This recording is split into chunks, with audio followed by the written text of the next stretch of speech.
karma, I do not think that is appropriate whatsoever. I don't think that using the term karma in this situation should be shouldn't be not now, right? There have been instances where EVS has talked about Ed Piskor not taking pictures with people in Comicsgate because he doesn't want to associate with him. And to be fair, Ed Piskor probably would have hated my guts considering that I'm a Christian conservative, and I buy comics from Comicsgate. I read and have talked to people within Comicsgate. He probably would have hated my guts, right? That doesn't make this loss any more or it doesn't make this any less significant. This is still extremely difficult, and I feel that um, you know I, I feel that having it be a CG versus SJW thing, I don't know. So Ideator, thank you so much for the $5, brother. I will try and find a way to donate this to Ed's family.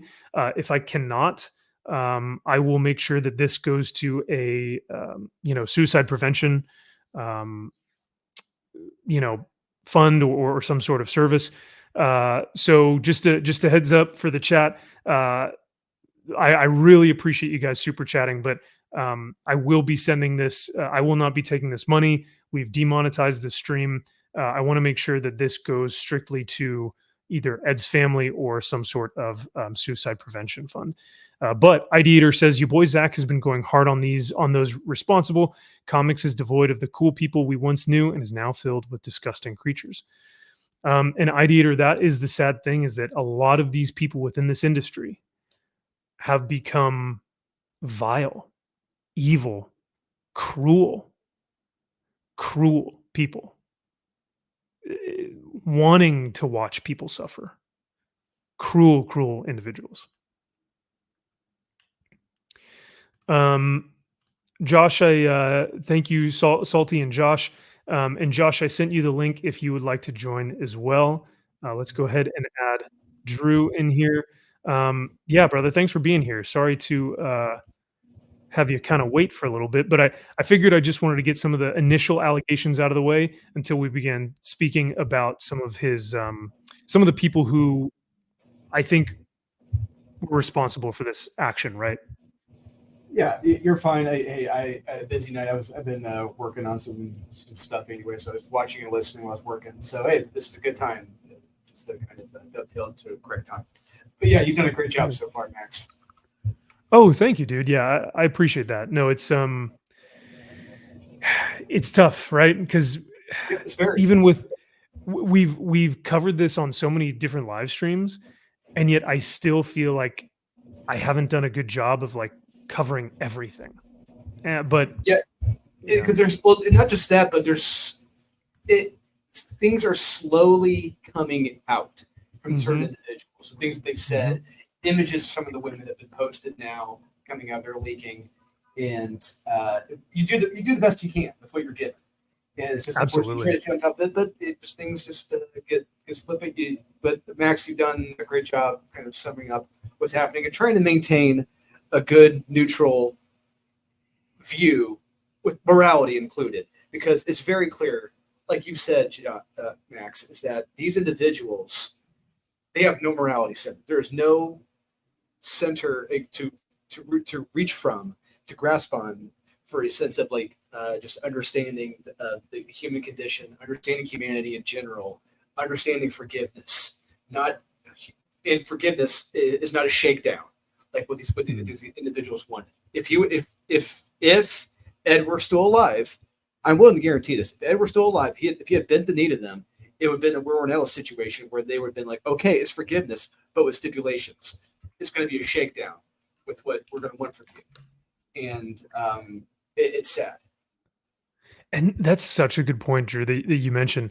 Even if Ed were to come out and apologize, people would be like, oh, there's stipulations with that. You can't just apologize. You have to make sure that you say you're not going to do this or you're not going to do that. It'll never be enough for these people, right?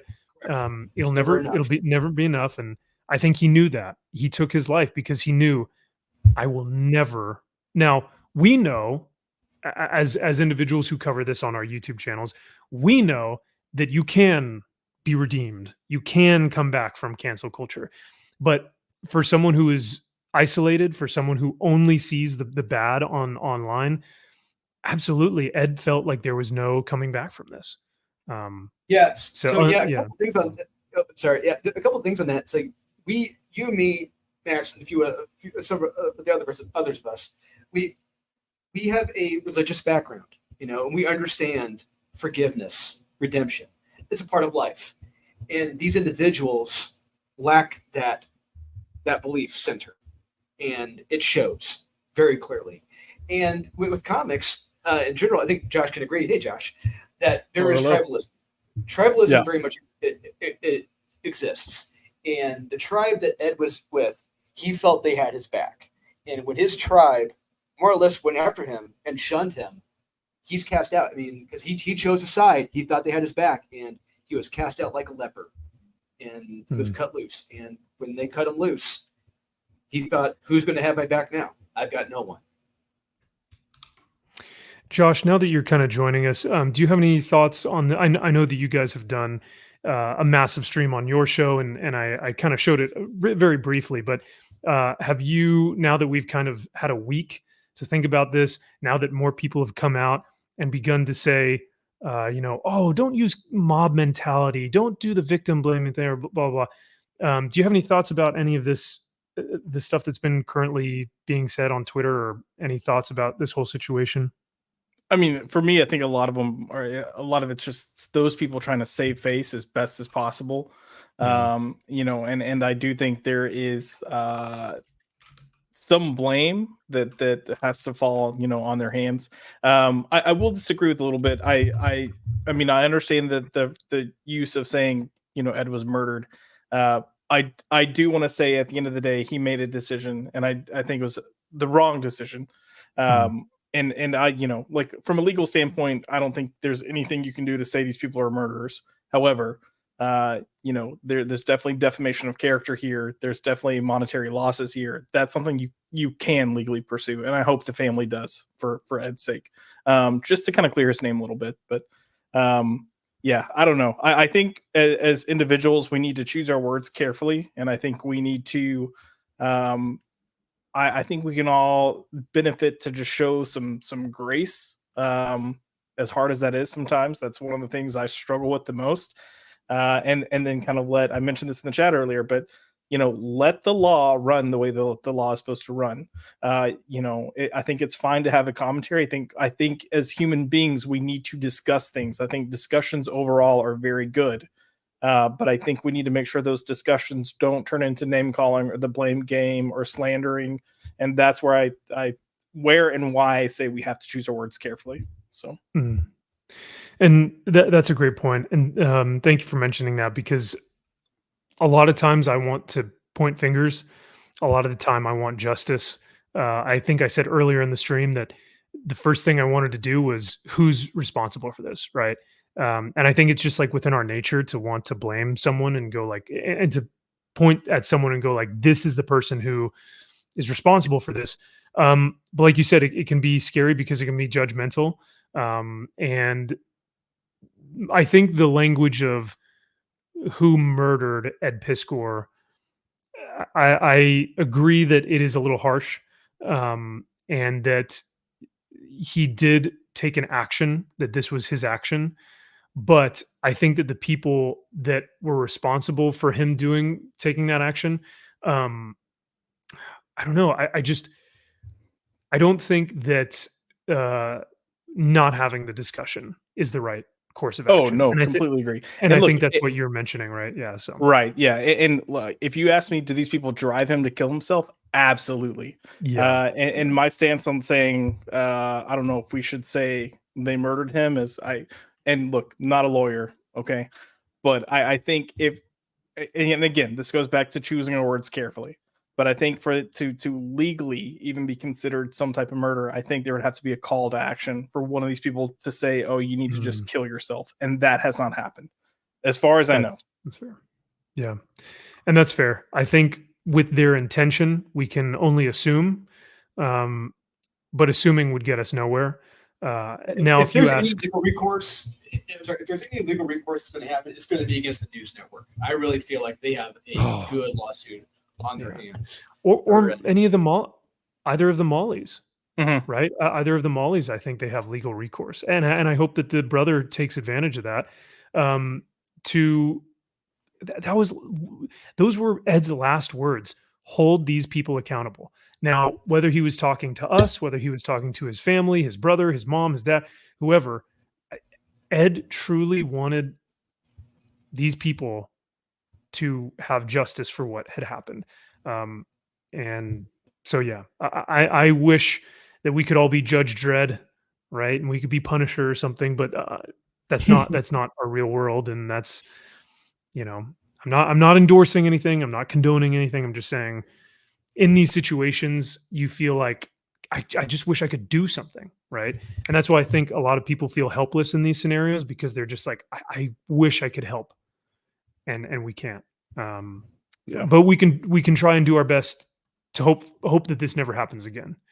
Yeah, So, that's why this whole situation more or less angers me than anything else. Like, yeah. like when I read the letter at Monday, when I shared with you guys, I was sad and upset, sad and pissed off.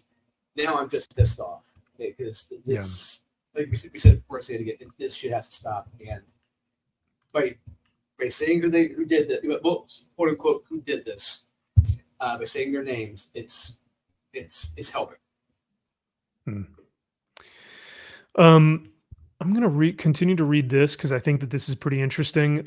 I don't necessarily agree with all this, but I think that this is a good discussion point for us to either push back on some of this or agree with some of this. This was a post by an individual called Tiso Spencer.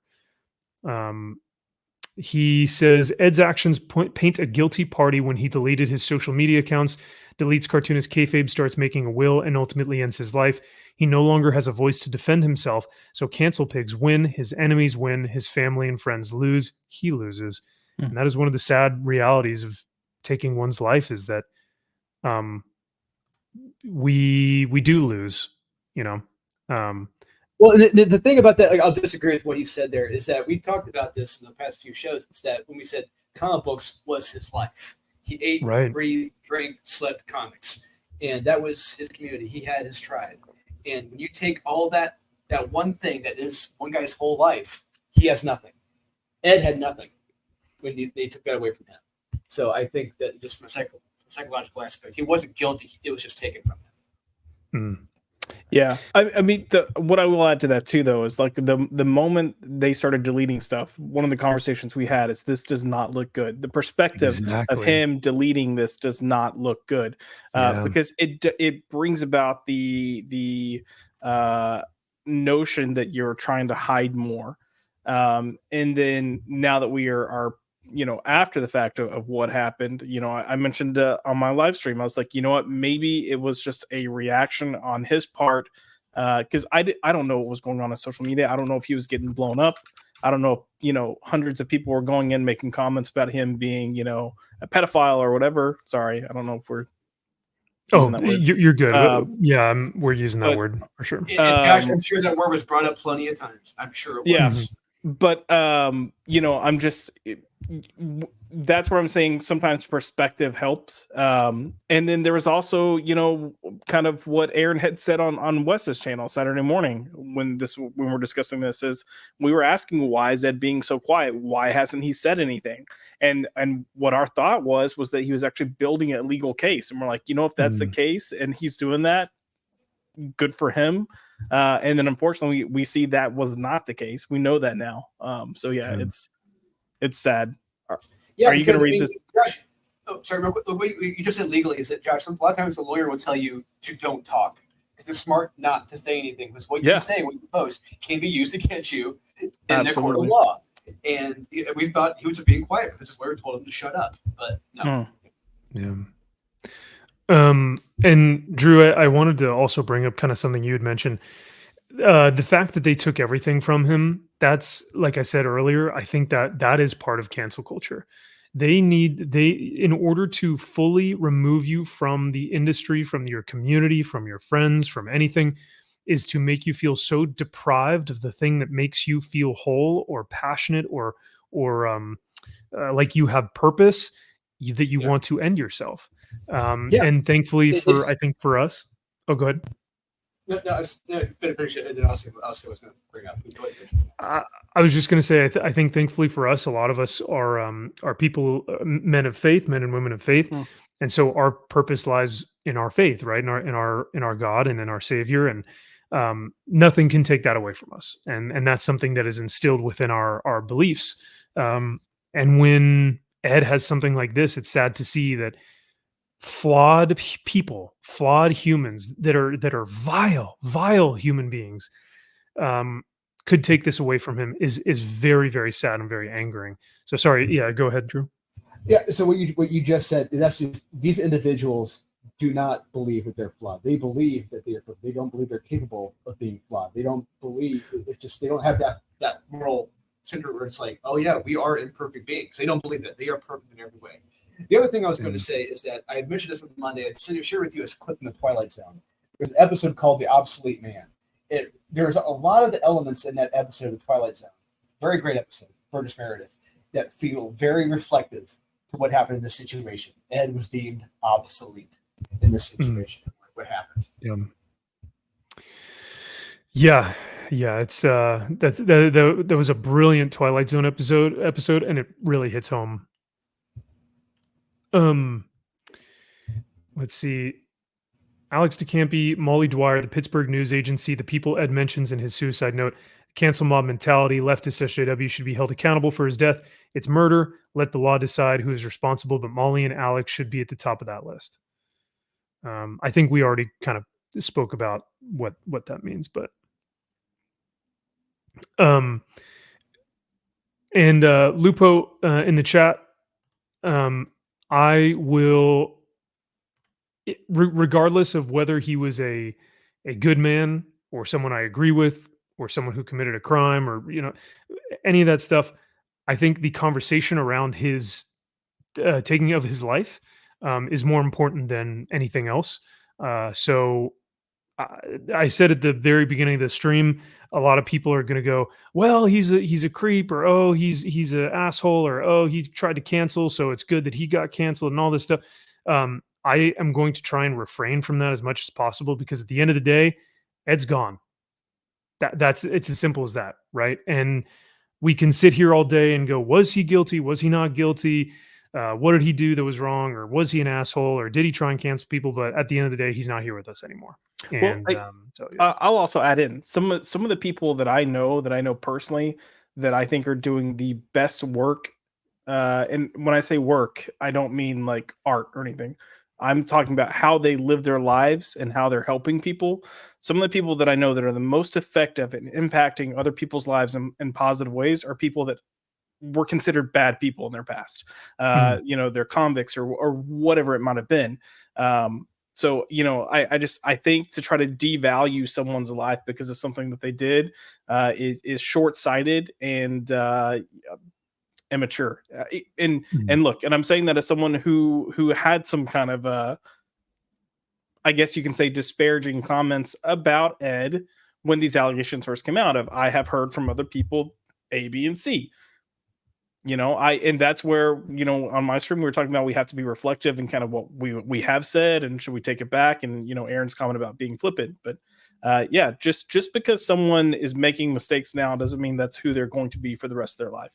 And I think we need to remember that the now is not forever. Whether you're looking at someone as being bad or you're someone in an Ed situation that is dealing with these thoughts and thinking there's no way out of this, I can't see through the weeds. Yeah, redemption is not instantaneous. Redemption is a road, long and or short. And I don't.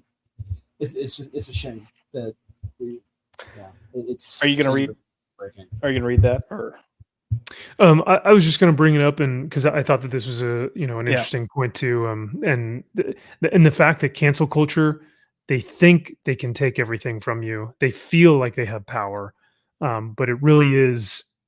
I think Drew brought this up, the other night. You need those support systems in order to ground yourself to push back against these these cruel, cruel people to say, you have no power here, right? So Yeah. And look, Ed even admitted that he was a loner, and that's I think that's a sad aspect. And we were kind of mentioning this in the chat, but in a lot of ways we have family and it looks like he had family that he was loved and close to, but sometimes with family, you don't discuss the kind of the darker sides of your life, and sometimes you have friends where you can share some of the things that you don't necessarily want to share with other people. And your friends can be there to say like, yeah, that's, whatever the context is, they can comment on it. And oftentimes your friends are going to say, but I love you. And I've had some friends in my life that have been there for me in that respect.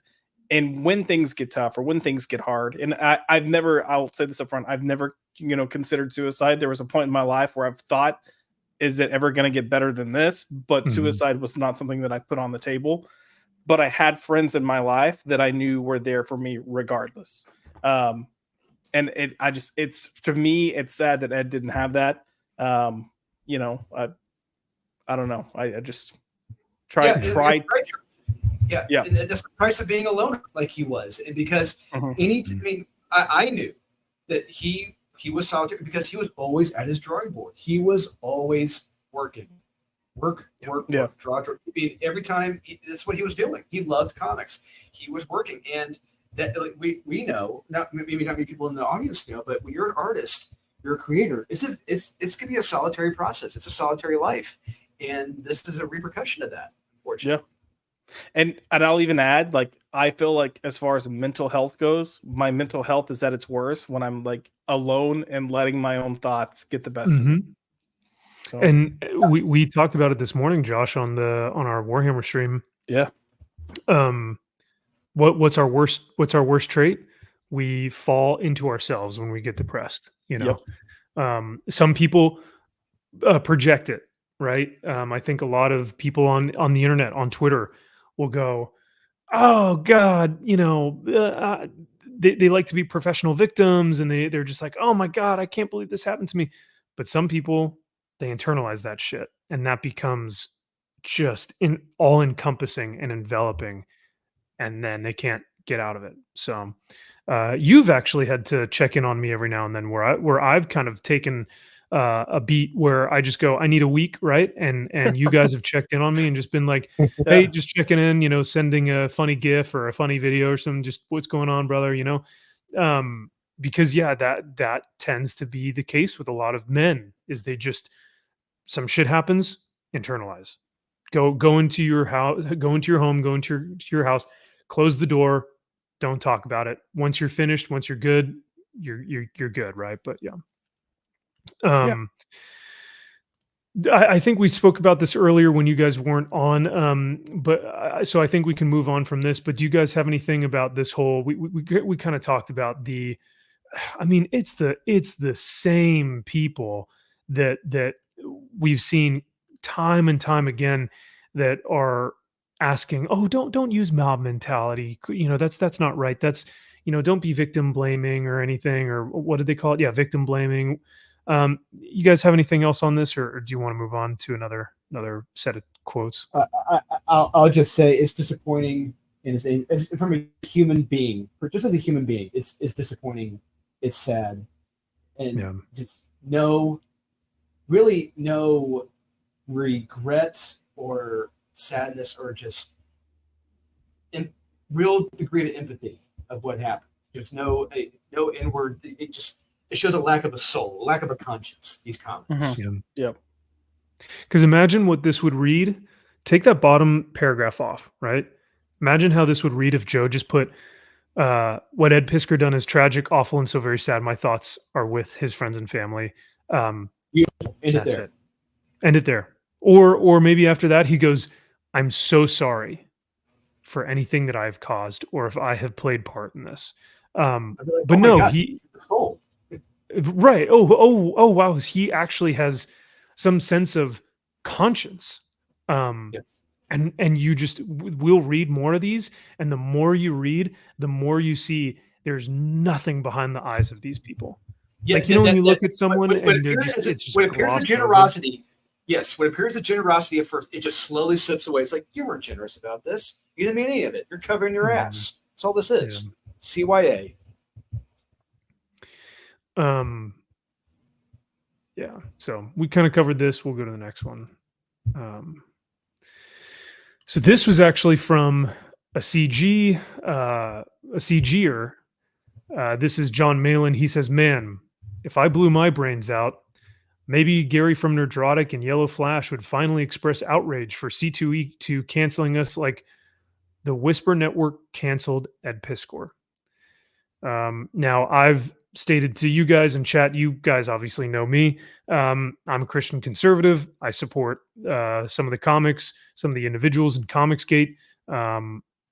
This is so tone deaf and just not the time, right? To make something about yourself, especially during this week, even for people who like John Malin, even they were like, dude, not now. Like, figure, like, this is not the time, right? Yeah, for me, this puts Malin in the same, boat as the other people that are, calling out this isn't a time for mob mentality or red flags mob. It's just as egregious, just on a different level. It's just another way of showing a lack of humanity. And the fact that it's over something is, and look, there are plenty of conversations to be made about what's going on at C2E2 and them not accepting people in, and they're valid conversations. But to try to take that conversation and tie it into someone taking their own life, it's not the same thing. Yeah, there's a lack of tact there. And and I've had people come into the comments of my stream upset because I said that about Malin. But seriously, dude, just like, be better. Like, I don't know. Oh, don't do the be better senator. Oh, sorry. No. Be better. Be better. I know what you're saying. Though. But no, I mean, and here's the thing. I agree that C2E2 should not have canceled John Malin, Ethan Van Sciver, Shane Davis, Anna That Star Wars Girl. They should not have canceled those guys. That shit is awful enough that we talked about it on our live stream last week and we spoke about it. However, that does not mean that those are equal, that we can equate the two together with the man's death, right? So this was just lacking tact, like you said. Yeah. Right. Yeah. And I also said, there's a difference between cancel culture and consequences. And, I mentioned that I think cancel culture is where you try to rally people to stop someone or something. Consequences for me in this case is John Malin said this, so I am less inclined to support him being at C2E2 because I think it was just a distasteful comment to make. Sure. And to me, that is a direct consequence of a direct action. Correct. David, I agree with this, and this is actually something that I said. When was it? Tuesday, I think. I think I mentioned this Tuesday. I put a post out on my Twitter. You guys can see it, but I basically said there's going to be a lot of finger pointing and there's going to be a lot of civil war. And hey, I've done it myself, right? Like, I'm absolutely guilty of pointing fingers and trying to say it's this person, it's that person. We need to hold this person accountable. But ultimately, you're right. In the end, as someone who is a Christ follower and someone who needs to trust that God's will is perfect, I need to know, I have to understand and trust and know that at the end of the day, those who are guilty will be held accountable, and that God's righteousness is more powerful than anything that I will ever do on this earth. Right. So yeah. That's Malin, but go ahead, Drew. So Salty put, what happened with C2E2 is an extension of the same cancel culture attacks that started years ago. It's relevant. I agree that it's relevant. My point is, it's not in good taste and it's not tactful to make a joke like that at a dead guy's expense. Like, it had Malin said, this is the same, undertones and same people doing the same work that's keeping us from doing our jobs, I would have been absolutely, you're correct, whatever. Mm-hmm. But the fact that he's pulling a well, maybe if I blow my brains out, I don't know. For me, that just rubs me the wrong way. Blow my brains out is such an antagonistic, he could have said anything there. Yeah. And to say to blow the back of my brains out, just wrong time, wrong place. Thank you, Cajun. Enjoy the rest of your night, brother. Thank you for being here. So this was Ethan says comics SJWs are in panic mode and they've got their talking points together. People who victim blame, quote unquote, won't be tolerated, and blaming the comics mob that drove Ed Piskor to his death also makes you an unsafe person. So this was kind of talking about that whole group of individuals. Renfamous is one of the, if people aren't familiar with her, Renfamous goes back all the way to about 2017, 2018. Yep.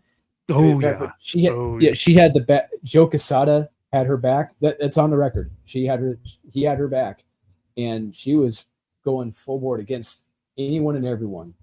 And she hasn't stopped. And clearly, she is still going. And she won't stop.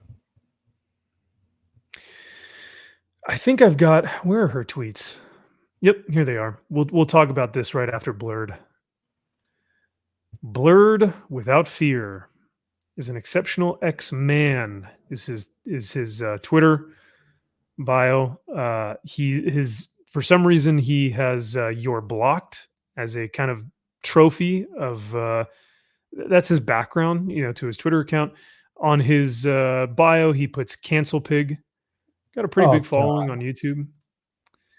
But not even joking. Literally is. Yes. Oh, yeah. March 25th. So this is before Piskor's death, but I think after the allegations. He says, so Ed Piskor is a sexual predator. No, he is not. But everyone wanted him to be. He says, surprise, surprise, hope they nail his ass to the wall. Probably won't, but one can dream. This individual says, you have a very broad definition of sexual predator. This guy says, groomer is as groomer does. Then he says, this doesn't have a date to it. If, quote unquote, it is true that Ed Piskor committed suicide, I feel sorry for his family, but feel sorry for him? No. So these are individuals with large followings that love the fact that they are called cancel pigs, that love the fact that they are out there destroying people, like destroying people's lives. Like he's happy. He is thankful that Ed took his life. So much so that he put a gif of it making a joke. Yeah, it's like, Max, what separates us from them is that, I'm not going to say I hate to, not going to keep bringing up your morality, strong moral centers and everything, but it's the fact that you and I, we don't hate this person. We feel sad for this person. We feel sad about this. It's like, I feel disappointed in this because as humans, we should be acting. There's ways to act in a society, and this is not a way to do it. This is disgusting. Yeah, and since he's on screen, I have my thoughts on Ethan Van Sciver. I'll put that out there. But sure. I will use him as an example. Before Ed took his life, Ethan was doing what Ethan does. And, Absolutely. He was covering the topic and Ethan's own way of covering the topic. If you know Ethan, you know what I'm talking about. But the moment that suicide note was posted to Facebook, Ethan stopped. Mm-hmm. And Ethan was taking it very seriously of like, oh, someone needs to contact him. Someone needs to do a wellness check. I'm hearing he's missing. He started taking it seriously. And, I get that people can say, hey, well, you're a part of the problem. But it's also the way you react. I think in the wake of learning someone potentially has died or has taken their life, and the fact that he did have enough humanity, and I think it's fair to say that Ethan's probably wasn't the biggest fan of Ed, and vice versa. No, but not at all. He had enough humanity to stop and go, someone needs to check on him. Yes, because Ethan is a human being. Ethan has a heart and a conscience. He took that because I hate to bring it up again, but he comes from a religious family. He comes from a religious background, and that aspect in him knew just like something is wrong here. Someone needs to reach out to him. He just knew there was something that needed to be done. And Ethan, he's got an ego. He will even say it himself. He's got the biggest ego in the world. He's the human sunbeam, right? He's got an ego. Yes. But even on his live streams, and I've been watching his most recent ones, he has said, I absolutely said some bad things about Ed Piskor. I said he tried to cancel because Ed Piskor hated EVS. EVS hated Ed, like you said, Josh. But EVS has the conscience and the wherewithal to at least have some sort of not pity. What's the word I'm looking for? Like understanding, because even after he was like, I don't like Ed. I don't think that he's a good person. Even he still recognized this is an awful situation, you know? And I think even for people who are like, I hated Ed, he was a cancel pig, he never liked, Comicsgate, whatever, there's still a level of humanity that comes with like, listen, the dude just took his life. All right. Yeah. It would be like, I can't stand Mark Brooks. I can't stand Tom King or Tom Taylor. I think that a lot of these people online are just vile and vicious and really cruel. If I were to hear that they had ended their life, I would stop all operations and I would be just as devastated. If a cancel mob had led them to those actions. It's not good for anyone. But I was gonna say, so this was Warlion to Nas Warlion. Warlion says, "Can I DM you a discourse I had with Blurred with Blurred about Piskor?" Warlion, I really appreciate you asking. You can, if you'd like, on Twitter. I may have to read it before I put it up online. I don't really want to be sharing anyone's DMs. And I think honestly, what we have here is telling enough, right? From his actions, we can understand the type of person that this man is. He's not a man at all.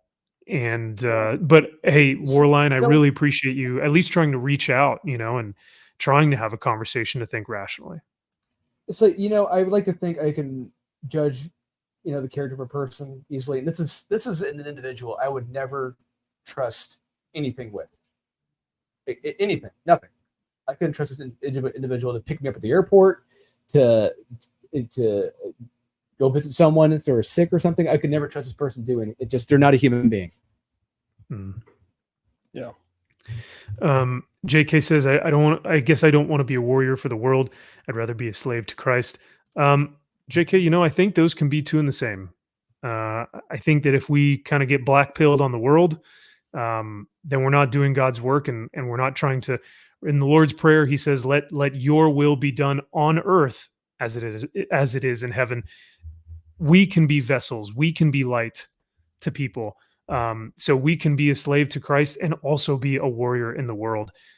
So I don't necessarily want to just kind of give up and lay down and say, well, it's over, right? Because then what are we doing as good shepherds of the kingdom of heaven?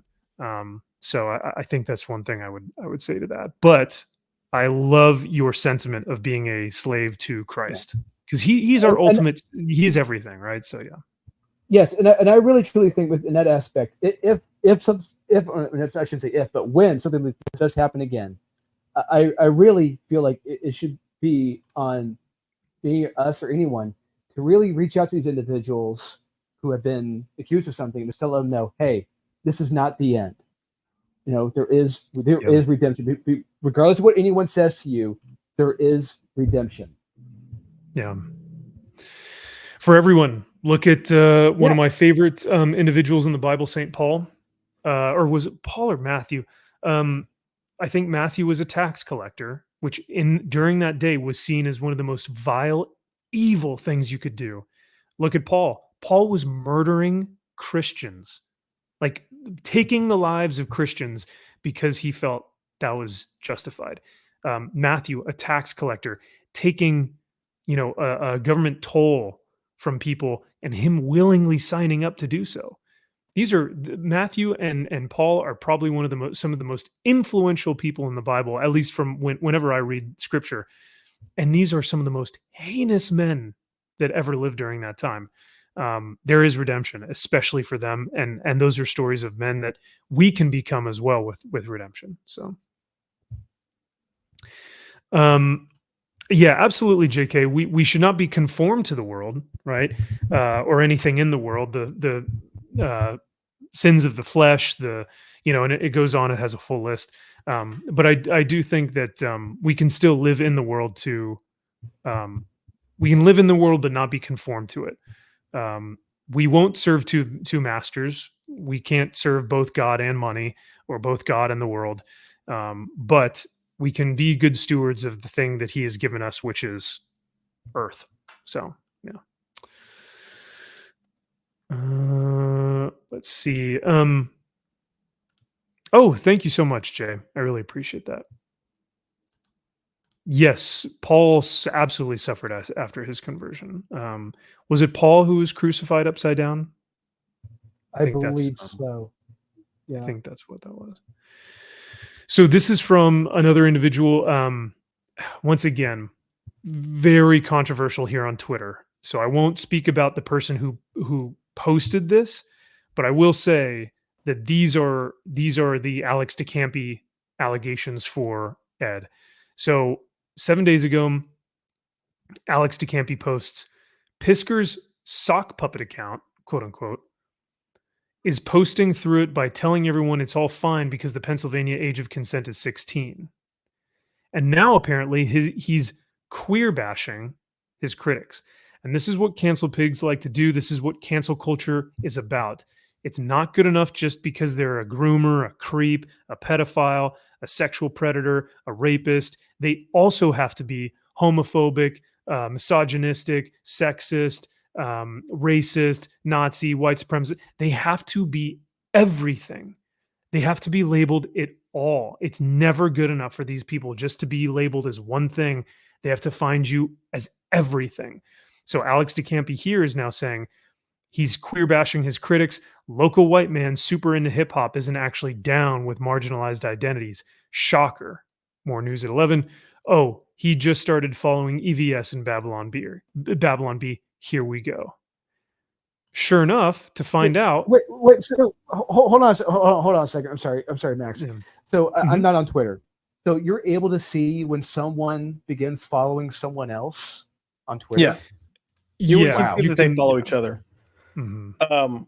Yeah, and they're claiming that this account, this Turketa account, is actually Ed, when clearly it was not.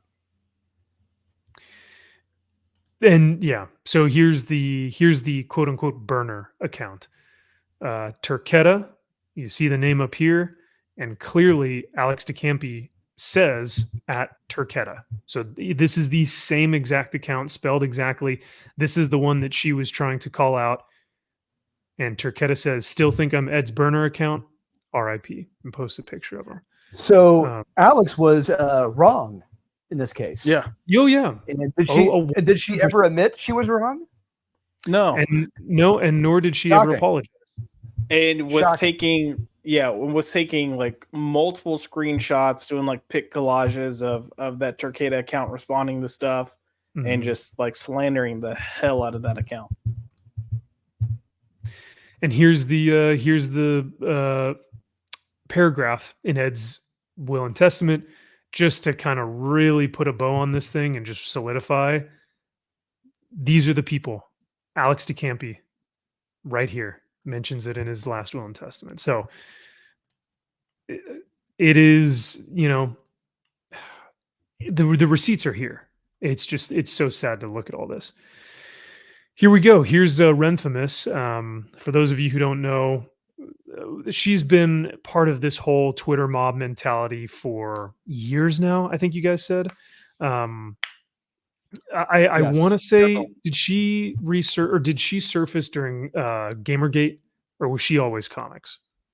I think she was always comics. Because Yeah. I think she was always going after Richard and EVS.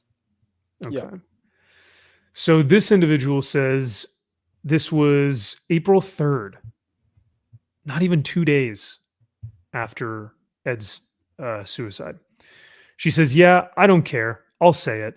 Drawing tribute art for a guy who sexually harassed a woman and then called her big titty in his suicide note is fucking weird."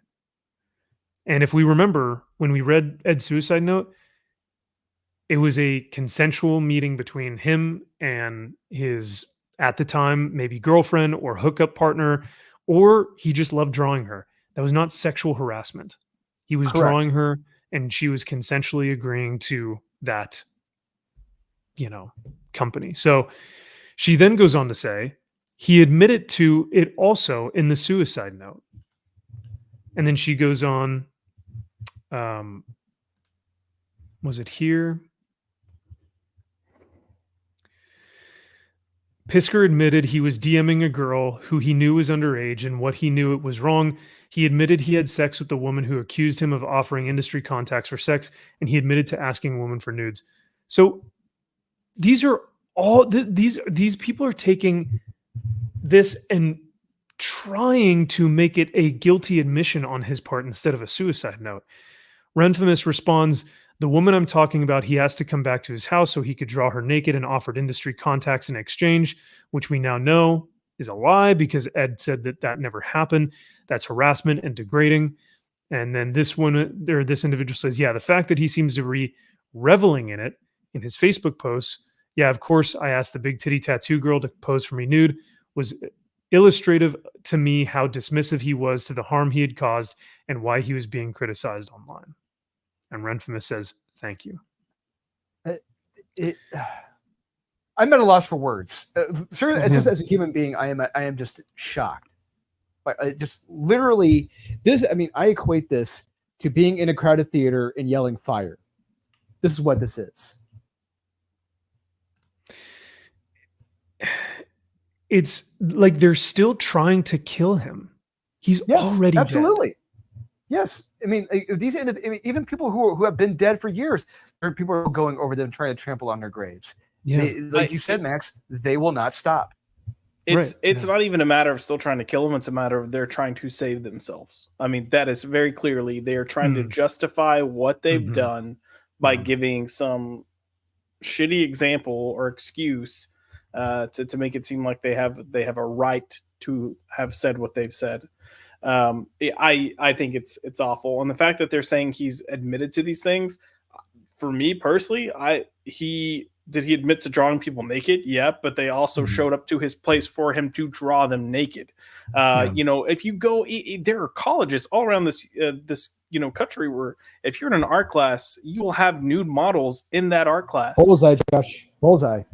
Is that sexual harassment? I don't think so. The people that are there are choosing to be there. The model that is there is choosing to be there. They're making choices. Now, if that model suddenly decides they want to change the scope of their consent because they don't like the optics moving forward, that's on them. That's not on the artist. Right. Nude models goes back centuries. This is not a new, daring, bold, strange, foreign concept. Renfamous is lying, and she knows that she's lying. And that is bad faith, which we've spoken about ad nauseum on this stream, or not this particular one, but this channel. Jack, this is everything right here, man. This is how I feel immensely. I love comics from manga to political cartoons to graphic novels, and I am ashamed at the horrible people now in charge of the industry. Same. I work in this industry now. I work in it. It's like knowing the people who are in charge. Like with Aaron, the Marvel, DC, and all that. Those are gone. Those days are gone. Those companies we wanted to work for are gone. I would never want to work for these scumbags. Deplorable individuals, and they all support individuals like Renfamous. Yeah. It's heinous, dude. It's hideous, and it has. We always talk about redemption. I don't know about the comic book industry. Like I want to be optimistic, but at this point, it's now claimed a life. Do you come back from that? What functioning, healthy industry ever talks like this? Has these people? Has this culture? Like, there's no functioning industry in the entire world, I feel like, that has this and survives. Honestly, Max, at this point, after this week, it would take a billionaire like an Elon Musk coming in doing a full aliens, nuke the site from orbit just to make sure, getting rid of everyone, bringing in a whole new crew who want to make money, who want to make a successful business and not play politics. Yeah. Who just want to make art, just want to make good Yeah. art, just want to tell good stories. Like it's, the money's there with Disney and whatever. And if Elon buys it, sure, there's money there with Elon, but we just need people that want to tell good stories and don't want to antagonize fans and don't want to ruin legacy characters and don't want to shove, whatever. Like there's a whole list, but like you said, Drew, it starts from the top and it needs to be cleaned house. But real quick, oh, Mac, I'll just yeah. I won't pull it up because Blurred didn't do full responses, but War sent me the message he was talking about, and he pretty much called him out and said what happened. To innocent until proven guilty, and Blurred's response was, in a courtroom, sure.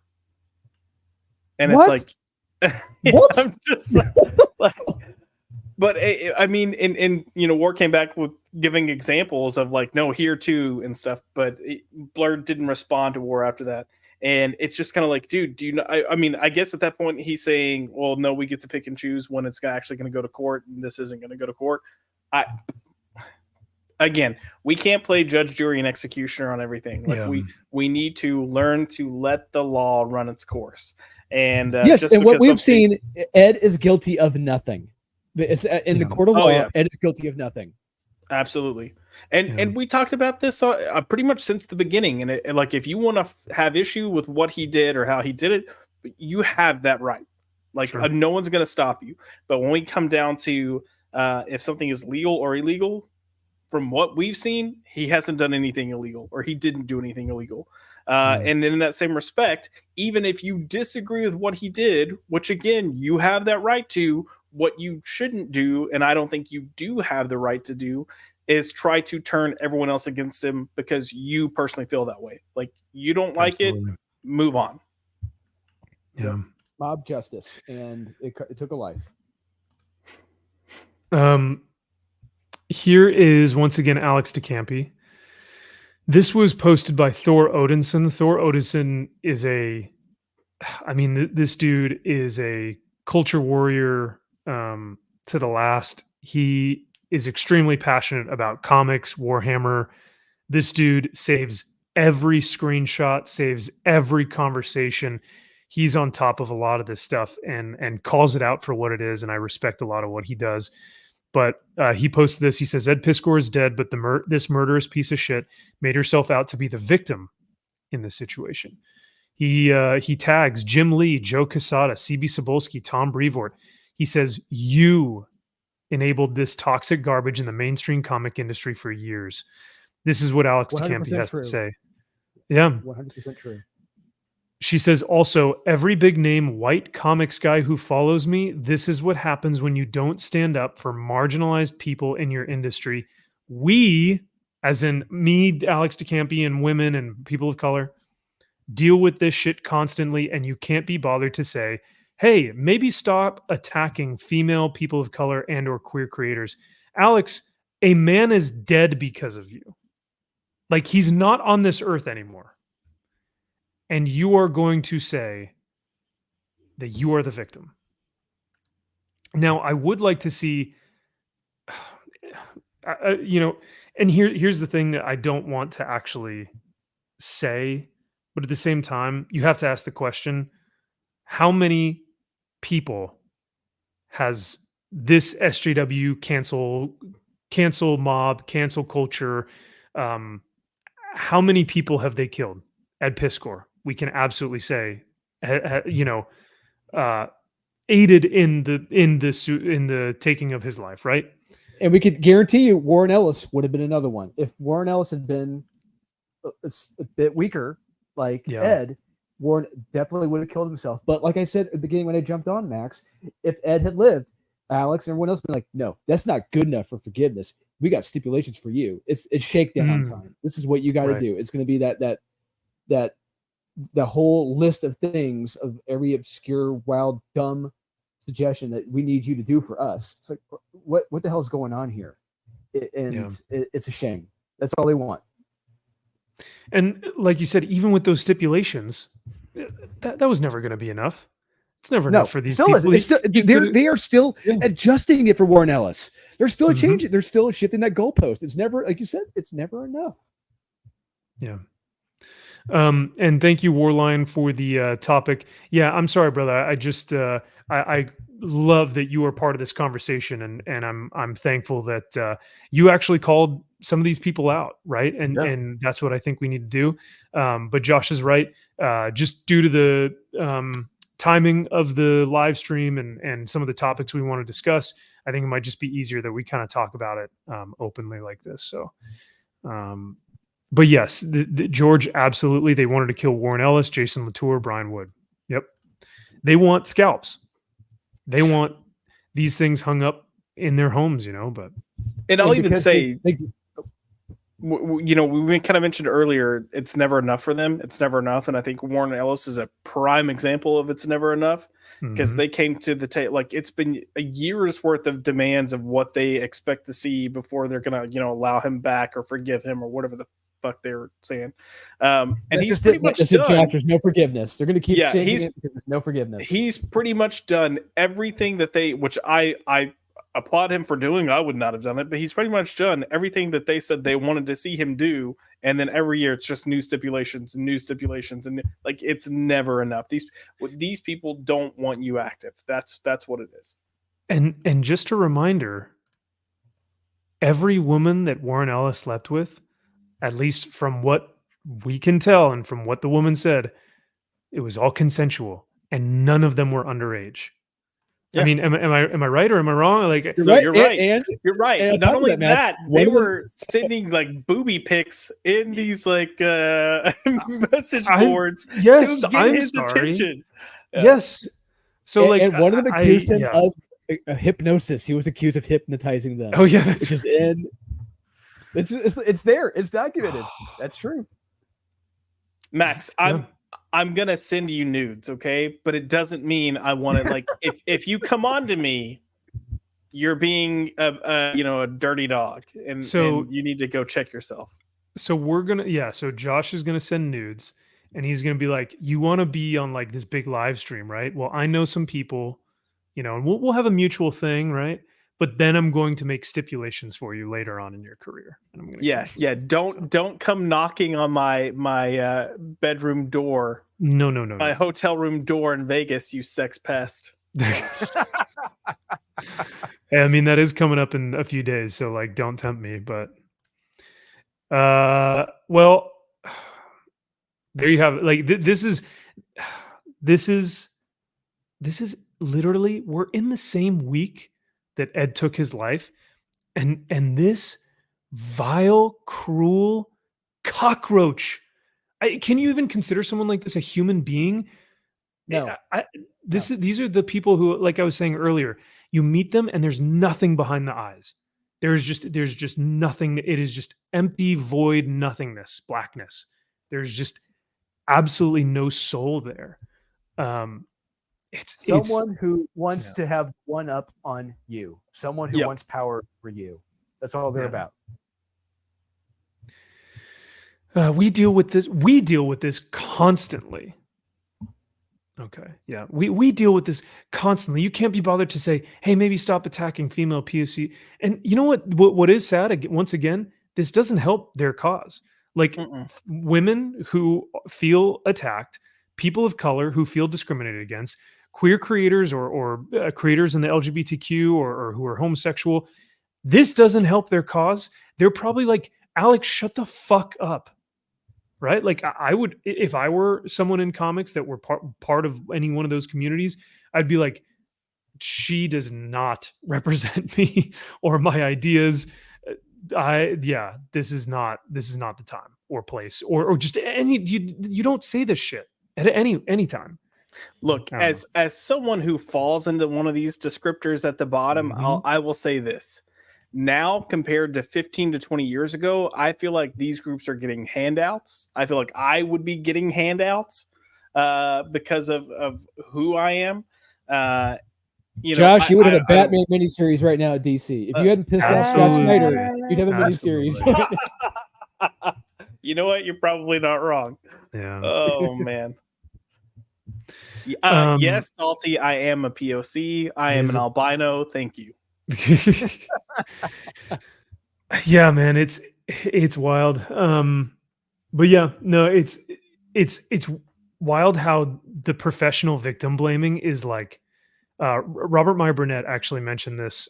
No, it Yeah. wasn't on this one, but he mentioned it earlier on his stream. He was like, these people have never actually experienced what true victimhood is. When you speak to a woman who has been, in his scenario, he mentioned a woman who he knew that was raped when she was 12, and that continued until she was 16 by the man who was dating the mother. And that woman now has a beautiful life and a beautiful family and had to recover from that. These people will never know that type of victimhood or suffering or what it actually means to be a victim to someone with that power. And I'm not saying that, I'm not trying to judge and say that her being a victim is more than this person's victimhood, right? But I'm saying that to weaponize your victimhood to try and make yourself a professional victim, that's gross. That's really, really gross and disgusting. But yeah. It's also this weird thing, and I've seen this with people outside of the comics industry. I will say this, we kind of referenced the Cajun Corey incident, but there are people there that they live in this state that was created by fear mongering, that all these people are out to get you. All these guys are gonna, assault you. Oh, it's happening all the time. It's so prevalent that they are convinced that if they see any inkling of what might be there or look that way, that it's definitely what's going on. If you come into my job and you say, hey, you look really nice today, you are clearly a sexual deviant and you're trying to harass me. Like, all you want is to hook up with me, and someone needs to do something about that. And like, that shit gets on my nerves. The fact that they have created this false narrative and convinced themselves that all these people are going after them, like, it's fucking insane. It is absolutely insane. And these people, they need to get help. Because even looking at that last post from DeCampi, I'm sitting here going like, what the fuck is wrong with you? Like, what? Just stop. Like, please, for the love of God, just stop. Stop talking. Stop making accusations. Stop making this about you. Just stop.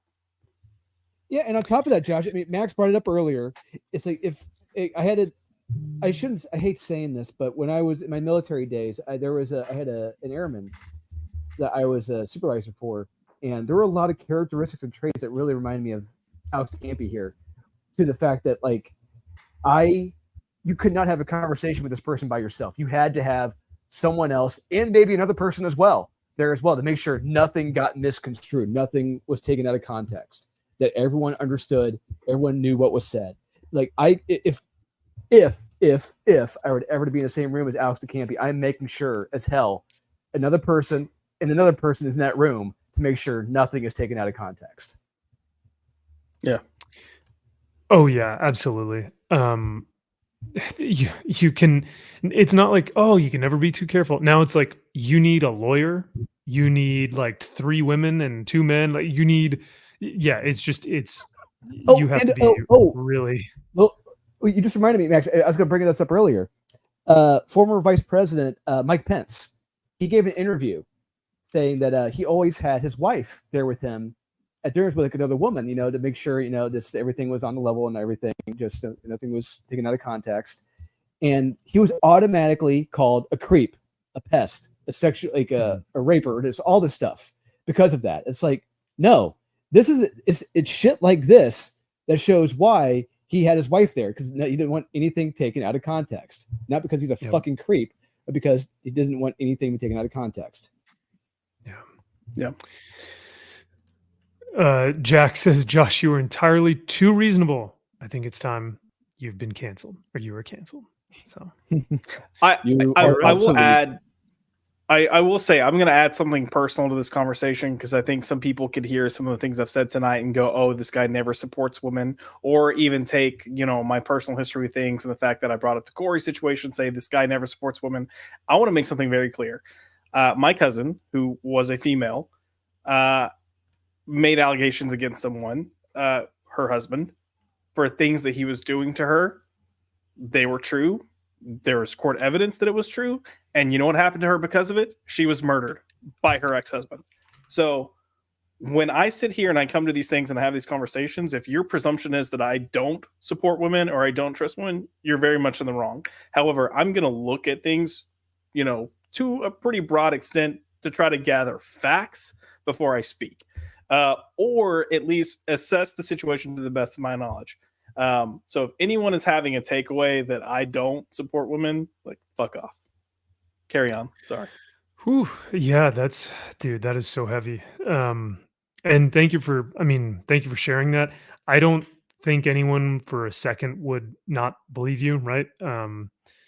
But well, I guess I shouldn't say that. It is the internet. It is the internet. So I was about to say, we have a whole horde of people in a certain group that I will not name that are very quick to say I support sexual harassment. So yeah, that's true. Well, listen, I will not speak for these two gentlemen. I cannot speak for Drew. I cannot speak for Josh. But this is kind of my take on it. Yeah, I kind of hate women though. Oh, yeah. There you go. My take. That's fair. In this day and age, it's kind of fair, honestly. No, it's obviously a joke. Calm down, internet. It's a joke. We're trying to bring some levity here, but all right. Let's get back to this. We've got a few more, and then we'll end the night. Alex DeCampi once again. She says, and now DNI, and well, she goes. Let's see, April 3rd. So this was earlier. And now DNI and a bunch of others who discussed the allegations are being subjected to like 100 times the internet bullying Ed was. Oh, whoa. 100 times the amount of internet bullying Ed. So now she's comparing her victim status to So Ed. now she knows. She knows everything that Ed got. She knows all the messages that Ed got. I She knows guess everything. so. By people who have never given a single shit about Ed their entire lives before this week. Doesn't matter. Does not matter. Because a guy took his own life. Yeah. People should give a shit. Yeah, That's of what course. she doesn't understand. She Yeah. doesn't understand that people should. It's not even, I mean, it is an Ed thing, but it's not even about Ed. It's about the others that haven't happened yet, the others that are to come. How can we prevent this? How can we stop this? What led to this? That's the point. And she's so fucked up that she doesn't get that. I guess not, dude. And look, and this is, I don't know, this is April 3rd. It's now April 7th. This post had 116 likes. There are 116 people out there and 6 people out there who agreed with this and were like, yes, queen. Beats me. She goes on to say, anyway, he's fine. D, I think is what she's trying to say. He's fine. I'm fine. Oh, thank you, Alex. Thanks for letting us know that you're okay after torturing a man to death. You got to understand this kind of BS heat is an annual event for prominent. Oh my, here we go again. Dude, for prominent women and people of color in comics, they'll all fuck off back to their parents' cellars in a few days. They love doing oh, man baby in the mom's basement. These people are like, look at this is Rob Liefeld. You think he lives in his mom's basement? This is a man who is living off of multi-million dollars. He doesn't need fucking Alex DeCampi for anything. No, and the other thing with Max, just like with Ethan, Max, he comes from a religious background. I believe his father was a bishop or deacon. I forget what deacon or a bishop. I forget what denomination his family was or his dad was. But yeah, he comes from a religious background. And he has a heart. Right, he understands redemption and forgiveness. He comes from that background, and it's very. We can clearly see that with certain people in the industry, and Alex clearly does not have any of that. Hold on a second. I'm sorry, Drew. I don't mean to interrupt. Everyone Ed Piskor listed his killers were white women and people of color, but it's just a coincidence, I'm sure. Is that really what we're going with right now? Are we really saying that liberal Ed Piskor, who hated Comicsgate, who hated what conservative Christians were doing in the comics realm, Are we really saying that Ed was somehow a ist and a phobe after the man is dead? Is that really what we're doing And- right now? and- Oh, I'm and on top- I'm to sure it's back- a coincidence. And to back you up, Max, Dan Fraga, who he was close with, the minute Dan Fraga sided with EVS, Ed and Jim, they cut him off at the knees. They wanted nothing to do with him. Nothing to Absolutely. when Dan went to go talk to them at Heroes Con, they pushed him away. They said, "Go away. We do not want to talk to you." Dan Fraga, Dan gave Yeah. him his Extreme Studios leather jacket, and no, we don't Oh, want to wow. talk to you at all. Yeah, I'm sorry. That's absolutely wild that we are at a point where we're looking at the people that Ed listed and we're judging them based off of their race and gender, and we're trying to find other ways of labeling Ed as a. I don't even want to go there because that's not the conversation, man. It's just not. So I mean, Um, it's almost like they were listed because there's receipts of them leading this torch, this Mob? witch hunt. Mob. Yeah, It's a witch hunt. You know, I mean, it's almost like they've been doing this for years to other comic. well, book that as creators. well. And then look, Yeah. we keep talking about how they've been doing it for years, but there was a distinct shift in the prevalence in which they were doing this stuff. Starting around 2015, 2016, moving forward. Yeah. Oh, 100%. Yeah, and if we're really being honest, like we were kind of joking a little bit earlier, right? When we said, "Josh, you would have your own Batman series right now." Women and people of color are getting jobs left and right in the comic book industry that they are either A, not qualified for, or B, not just not ready for. Okay, but Oh. let's time out. Let's look at this from a legitimate standpoint. We're making a joke about you saying that, but let's look at the one issue that Scott Snyder and DC had with me personally for him to say I'll never hire a guy like that. And it's because they said in a review that I wrote where I broke down story structure, I got accused of mansplaining to two female writers. And when we responded back to DC because they came at me with those allegations, we came back with a list of reviews written by men, predominantly white men, where I made the same arguments of why the book was not good. But to their reasoning, I'm a mansplainer, and that's why I shouldn't be hired. So is it really a joke? I mean, let's be honest. Is it really a joke? Probably not. I don't know, Josh. Sounds like you're trying to mansplain me right now, so I just kind of tuned you I out while you were mean, talking you know about the what? whole thing. Maybe. So, like, sorry. Yeah, no, naming names and actually having receipts to the people who led to this, that's totally racist. Also, liking coffee and being late to or being early to things is also racist. From the And what was math. it? No, don't forget Hollywood math. Reporter or- Math is racist too. Oh, in math. Yep, absolutely. Yep. Well, let's get off of Alex DeCampi. Let's talk about. Yeah, she's pissing me off. I'm I know, sorry. right? Yeah, it's Like just, I'm fuming over here. Like yeah. I'm trying to keep it together. So this is really interesting. This is from John Emsley. I don't know who this person is, but I saw this on my timeline. Thought it was interesting. He says the threat of Ed Piskor or other men being "quote unquote" creepy is pale compared to the real threat exposed by this tragedy. The real threat is what his woman accuser and the mob of public prosecutors posed against him. Untested allegation to a morally hypersensitive community. It means the ready betrayal of friends and colleagues, assured damage to profession and livelihood, and psychological embarrassment and ridicule. Ed Piskor knew it. The industry he loved turned it on him, and he traded his life to shut it off. I mean, that's a really well-spoken. Yeah, and the other thing is, yeah, like, of course, these individuals, they're not. These were not friends of his. One thing that needs to be distinguished here. It's like there's co-workers, there's acquaintances, and there's friendships. I really truly believe a lot of these individuals in the industry, these were not friends of his. They may have been acquaintances and co-workers at the most, and he probably had very few friends who were in the industry. Unfortunately, yeah. Yeah, I think that this is really interesting too, is that Ed grew up in Bullseye. a Black community and wrote a love letter to the hip hop community and to the hip hop culture that he loved vehemently, right? So And it was a bestseller. It was very popular. Oh, yeah. It sold I- sold very well. I would argue he's more known for Hip Hop Family Tree than he is X-Men Grand Design. Most likely, yeah, I would agree. I will also add that those accusations, I'm about 99% positive DeCampi was making those accusations based on that Turkada account, which we know wasn't Ed.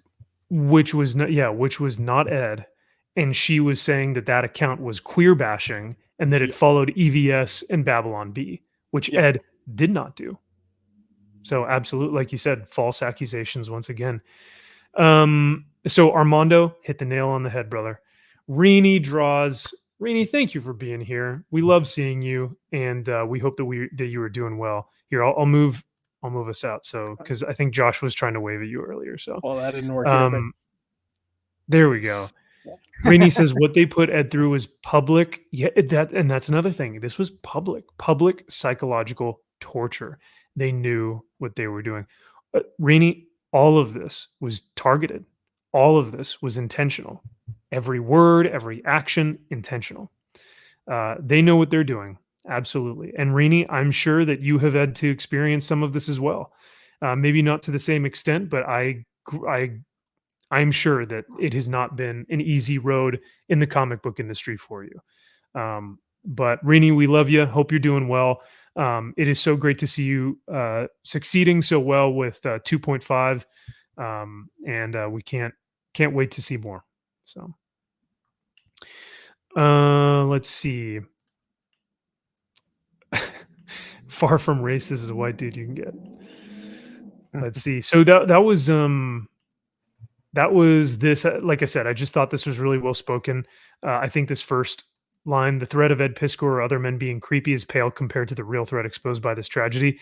I thought that really rang true. And I think for a lot of people is really, really important. So that was something, this was kind of, so we've talked about this before, but cosplay isn't consent.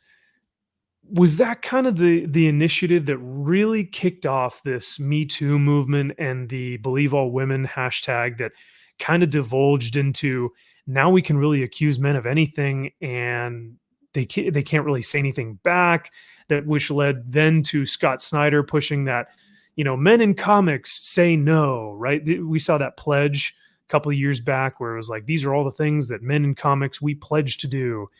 Was the cosplay isn't consent thing, was that kind of where it all started? Was the Me Too movement started? It was much bigger and started a little bit before that. But That's true. I think the cosplay isn't consent.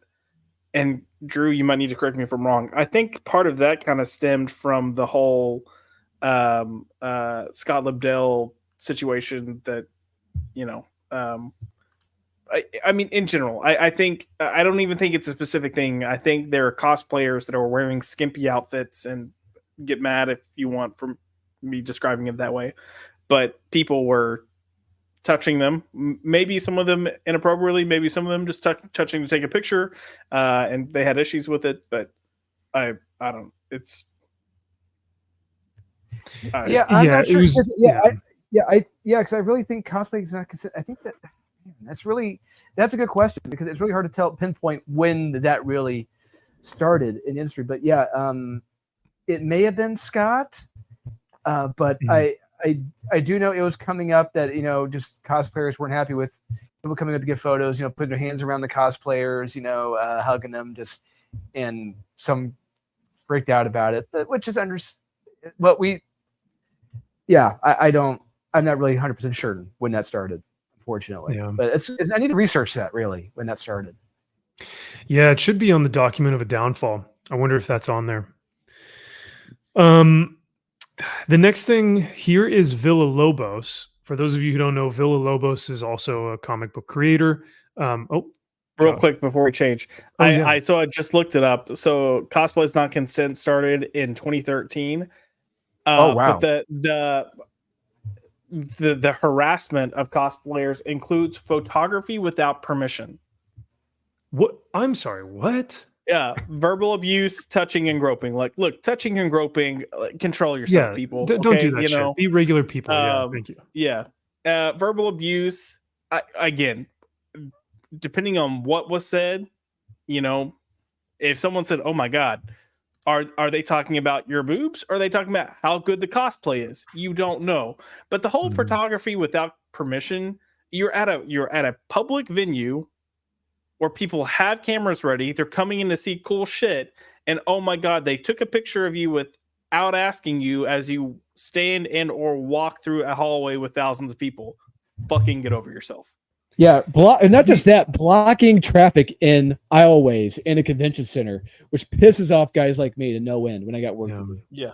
Just like, There yeah, are yeah. there are men and women who spend years perfecting and creating their cosplay outfit or their costume or whatever, and then they go to this con and they want everyone to look at them. Trust me, they want to be the star of the show.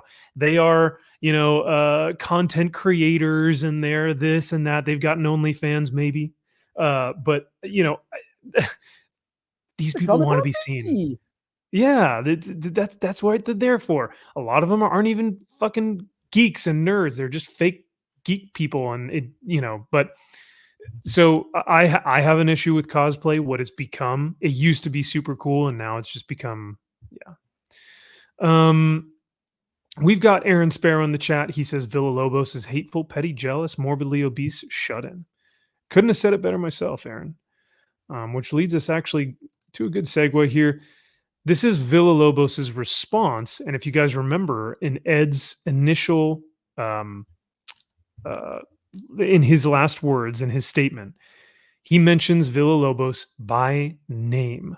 So he says, "I don't even know what to say. My heart goes out to Ed Piskor's family and friends. This is not me being hypocritical to trying to backtrack on the posts I made that were critical of Piskor in the past.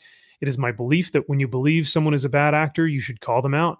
The fact is, there were unsavory allegations about Ed Piskor that were preceded by rumors that he was unsafe and predatory to women in the comic scene. So far, it seems fairly genuine. Where I have the problem is the white knighting. So we're about to see Villa-Lobos become the gatekeeper of women and the white knight of the women in comics. He says in his letter, Piskor said that he was innocent and that there was a missing context that, if shared, would exonerate him. I wish he would have made that case and acknowledged that his experience may not have aligned with the experience of the women he spoke out against him. He could have acknowledged his faults and promised to do better, and I'm sure most people would have given him the opportunity to prove he was capable of growth." Bullshit. Bullshit. Yeah, right. Exactly. That it's like he can go fuck himself. He is full of shit when he says that. He knew once you're canceled, you're done. There's no coming back from it. We'll never know, though, because Ed has chosen another route, and it's heartbreaking. I hate this was the choice he made. Even though Ed Piskor considered me be part of a mob to take out away comics, the only thing he loved, that was obviously not my intention. It was your intention. To cancel someone is to remove them from comics. Is to remove their livelihood. Yeah. To remove them from the tribe, to kick them out of the tribe. They are persona non grata. And this is where the white knighting comes in. My intention was to make the thing he loved accessible to women who have far too often been victimized by men in this business. But my intention doesn't matter. He was clearly in a headspace where he felt like that that was the case, but I can, from the bottom of my heart, say that I wish this wasn't how the story ended. His friends, family, and fans deserve to see him make an attempt to live up to the man they believed him to be. That's so angering, man. Lived up to the man they believed him to be. Villa-Lobos, you didn't give him that chance. You didn't even believe that he could live up to the man that he was going to be because you wanted to protect the space for the women, protect the space from all the whammons. You didn't give him that chance. I don't know. What do you guys think about Villa-Lobos' response? I think it's just pandering and meandering. He's completely full of shit. Just everything he just said. He is completely full of shit. He does not feel sorry for his family. He is covering his ass, And like you said, Max, we've said it before. We'll say it again. There was no redemption for him. If there's no redemption for Warren Ellis to this day, there's going to be no redemption for Ed. Yeah, man. Yeah, if it will, I sound like a broken record, but it will never be good enough. That should be the name of the stream. It will never be good enough, right? I mean, we're not saying it enough, Max. I mean, we feel like we are, but we're not saying enough. It is for the individuals like Ramon, Alex, Renfamous. It's never good enough. There is no redemption. Never redemption. There will always be, there will always be the stipulations that you'll never be able to live up to and all that stuff. What you just mentioned, it'll never be enough. That's the very reason I titled my video that and I didn't come to the table for the discussion as prepared as you were. For me, I had to get it out because of how it was the day after I committed suicide. Yeah. But I purposely titled that video, "How Far is Too Far and When is Enough Enough?" When is enough enough? For this very reason. Like, and the fact that I did that a day after, and then a day after my video is when all these people start posting these posts like this. I feel like it's just like, it's proving the point. Like, it's proving the point. You couldn't have labeled that stream better. Yep. When is enough enough? So I think the last thing, so here's Greg Smallwood. I think. Sorry, real quick, as long as the people in charge, like I think it was Odin, I think was his name. You showed his tweets earlier. I forget what the guy's, Odin Thornson or Thor Odinson. For what he had showed, as long as those people, the people with power, are in charge, and they keep, giving these individuals, Renfamous, Alex DeCampi, a voice, a platform to spew their hatred and vileness, it's never going to be enough. They're always going to be in power. They're always going to have a strong voice of who is in and who isn't in the tribe. Yep. And isn't. I was say we have Aaron joining us, but real quick, the one thing I will say too is this is part of the reason I hope some legal action is taken for what it can be taken on, just for the fact that they will hopefully start learning or start facing some consequences for their actions in this respect. And I think until that happens, they're going to continue to do it. The moment they realize, us interfering and messing up people's lives could actually have consequences on our own lives, maybe, just maybe at that point, they'll be selfish enough to stop. Hello, Aaron. Thank you again for joining us tonight. Brother, we are just kind of finishing up. If you see, we've been trying to get through all these tabs, but I don't know how long you've been able to watch the stream or not, but we have gone through almost long enough to be furious. Yes. Rightfully so. Going on the Campy comments. I was sitting there watching, and I was actually like shaking as you were like breaking this all down, because a lot of this stuff I had not seen. Oh, really? And so I had not seen all of. I mean, I knew that this piece of shit was, and I don't like to say that about people. I like to think that everybody is redeemable. I like to think that everybody gets a second chance and everybody has an opportunity for a redemption arc. But this hateful piece of shit, he has done nothing but go after this guy for years. And he's not outraged on behalf of the supposed victim. He doesn't give a shit about any of the people. He doesn't give a shit about any victim out there. He is a virtue signaling slab of garbage. And, now he's out there trying to cover his ass. Well, first of all, you can't cover your ass either metaphorically or literally, you fat piece of shit. You sit there on Twitter all day, just this giant dollop of humanity because you're too lazy to get up and move around. And you just sit there and you obsess about people more successful than you all day long. And then you go out and you attack them and you destroy their lives. And this is what you get. This is what happens. This is what happens, Ramon. You drove somebody to suicide. You and Alex DeCampi and all of these other just garbage human beings that just sit and can't wait to attack and excoriate somebody, And granted, we all commented on the allegations as they stood. We all said, well, like, if this is true, then this is how we feel. But we're waiting we didn't go out there on Twitter and just try and make sure that every search engine of this guy's name would always come up with accusations. And that's what these people do. They are horrible human beings. Like Richard says all the time, he fought terrorists in Afghanistan and in Iraq. And these are the worst human beings he has ever encountered. Mhm. They have dog shit for souls. Aaron, I feel your passion about this. I really do, and I feel your rage. And right now, I'm trying to find what your boy Zach was saying about all these guys because he's posted about Villalobos before, and he was showing um, a lot of the receipts for what's happened here and with just with the situation in general. But I think one thing you said is that these people have no souls, and they will sit here for hours looking for ways to try and cancel these people. It's like their part-time job is they will just sit here on the computer and search and search and search and search all through their Twitter history just to find one thing that could possibly be upsetting to them to where they can outrage about it. And they knew that yeah. Ed, they knew that comics was everything that Ed had. They knew Yes, that he yeah. lived and breathed it. Like, unfortunately for Ed, he did not have a lot of other pillars in his life to, that could hold him up. And so they wore away the one thing they had. They chipped at it. You see Villalobos just chipping away at it all week long, every day, chipping away at his friend, Jim Rugg. If I can get Jim Rugg to denounce him, then maybe I can really break Ed. I can get this revenge for a guy who's done nothing to me except be more successful than me. We talk about all the time. Josh has said it multiple times. When our friends succeed, even when people that we're just like acquaintances with that, we're not like, we don't have a particularly strong feeling about one way or the other, but when they succeed, we're happy for them. We're happy to see success. These people hate it. And it is an affront to them. They hate beauty. They hate success. They hate anybody getting anything that they don't have because they are petty and small and jealous and they are horrible. And I'm so sick of these people being in the industry. I'm so sick of people like Mark Waid going out and applauding them. Mark Waid supporting the people that drove a man to suicide. And you know why? Because Mark is petty and small, and Mark would love it if he had the power to make somebody that he didn't like kill themselves. He would love it.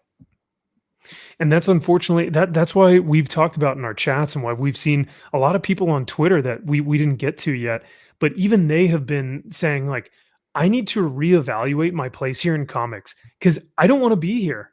I don't if this is an industry that's going to cultivate this type of behavior, if this is an industry that's going to promote this type of behavior, like you said, like Mark Waid promoting these people, why would we ever allow that to be acceptable in this industry? So so I think there's a lot of people who are now going like, is this something I want to do? Right. So the one thing I'll add in too, Max, and this is the unfortunate thing is this isn't just the comics industry. This is everywhere. This is film. This is television. This is corporate America. Like we're seeing this across the board. I think the thing that's making this have such a ripple or such an impact in comics is because comics is so small. And in that same respect, that's the other thing that blows my mind is that these people are doing these things in an industry that is so small. Like, what do you really have to gain from it? It's almost like I understand it more when it's film, or I understand it more when it's corporate America because people are usually benefiting by hundreds of thousands or millions of dollars. This, you're not benefiting at all. You're just ruining people's lives. And that that's is a benefit for them, Josh. Yeah, that's the end all. I know, like, but it's despicable across the board. But it's just hard to understand and process. You want to rule comics? What? I don't know when that is. You want to rule comics? What a low bar! What an absolutely low bar. This is such a small industry. And you think that like, because you got invited to some Wizard Worlds and you sat behind me, Alex DeCampi, that you're like some sort of celebrity and that people should like listen to you and that, you should just get up on your soapbox and everybody should like sit down and listen to the things that pour out of your mouth and we should treat you like you're somebody. You're nobody. You're absolutely nobody in an industry of mostly nobodies. And now I wonder if that is the reason why a lot of them felt like they could infiltrate this and just be like, it's going to be mine now. Like this was a male dominated thing or this was a boys club. So I'm going to make it mine now. They're the Joker in the Dark Knight. They are the Joker in the Dark Knight. And he comes and talks to the mob. It's nice what you guys had, but it's all mine now. Mm. And yeah, and that's kind of, it's like when things are not as mainstream, like you said, Aaron. Like the comic industry is like a little bit smaller for comparatively to a lot of other hobbies or whatnot. It's easy for them to infiltrate and take over. But if they were trying to do that with something else, they wouldn't get anywhere. But yeah, I could have sworn that. I'm so sorry because I keep looking through this. I could have sworn. I know that he did a video about it, but I know he also did like posts where he was showing receipts, like Twitter messages from years ago of Villalobos being like, Ed Piskor's got shit. I think in a he knows community full of." might be in a community post, but probably not videos. It could be like Well, he was that's- posting images of it. There's a lot of it. There's a Right. lot of it in the part 2 video that it looks like you haven't watched yet. Oh no, I Yeah, haven't that- seen that- yet. Okay. Yeah, I think it dropped right when you went live, Max. That video. Okay. Oh well, here, yeah. Well, there you go. Here's one of them. He says Ed was kind of always been a coward, but I know when the Eric stuff went DC, asked if I'd wait for an official statement. After a few days, I said I couldn't wait. Jim really needlessly making himself complicit for a guy who threw him under the bus over that Red Room cover. Silence is complicit. Okay, first of all, Ed, first of all, Ed was a coward. Citation needed, Ramon. You're a coward. Yeah, You're an why is absolute he- coward. You know, you sit there on your computer, you know, talking shit that you would never talk to somebody's face because they'd knock you on your fat ass and your leg would break and gravy would pour out. You know, you're Not wrong. disgusting. You are a disgusting garbage human being filled with garbage. This is what you do. You sit there on the internet and you snipe because you would never have the balls to say something to somebody's face because they'd knock you the fuck out. This is the reality. This is the reality of things. None of these people would say this in real life because they know how awful it is, but they can hide behind their screens. And you know, a little anecdotal story. You know, I've told you guys, and I think some of the people watching may know this, but like at one point, a couple years ago at New York Comic Con, Aaron knows when we had the big Merc push at New York Comic Con. I had to chew crow when I talked to Shannon Mayer about his book he had done, like Shadows Gate. I had gone too far with some comments, some critiques I made about his book in the video, and I went to go apologize to him, and he did not expect that at all. He was shocked, like that I would go talk to him face to face and apologize. Granted, the conversation went round and round, but clearly that's not something that's done. People admitting they were wrong and just chewing crow and just talking things out, and it's very clear. It's not common. Here's another one. Villalobos says, Jesus Christ, Ed is such a fucking creep. Glad the victims of his behavior feel safe enough to come forward about this, despite some of the harassment I've already seen. Ed Piskor's audience has already sent their way. This was March 25th, so this was like right when the allegation dropped, I believe. Also, didn't Ramon Villalobos, correct me if I'm wrong, but didn't he and Tamara Bonvillain and a couple of the other people that worked on Border Town, when the allegations came out about Eric Esquivel, they said that they'd always known that he had that in his past, but they'd asked him if he was still doing it, and he said no, so they were fine with it.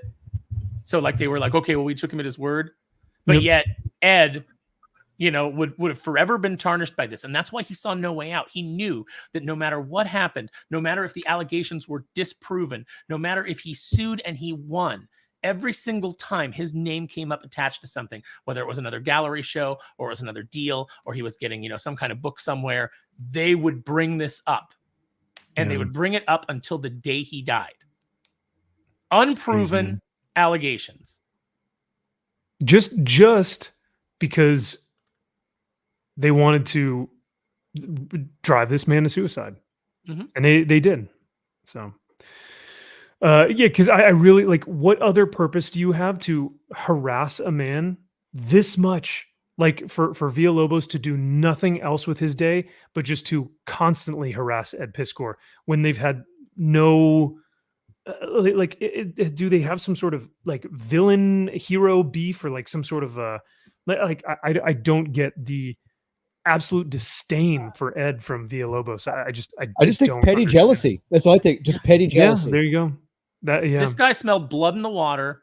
He thought he could hurt somebody, and he was excited about it. He was excited at the idea that maybe a girl was victimized. He probably had a boner. He was so excited that he could go on Twitter and he could virtue signal and he could pretend to be this good guy. I guarantee you that at some point something will probably come out about this guy. You know, some kind of like creepy behavior. You don't go this hard in the paint unless you're trying to distract people from your own skeletons. And they've all got him. They've all got him. And now one of them is on full display. They drove a man to suicide, and they're trying to backtrack and say that they didn't, but they absolutely did. And they should be forced to wear that scarlet letter the way that, you know what? Like I said, it's really hard for me because I believe in forgiveness. In this case, I think that you need to make them play by their own rules. They need to wear this forever. And every time Villalobos comes up for a job, the editor needs to be reminded, you know, he caused a guy to kill himself, right?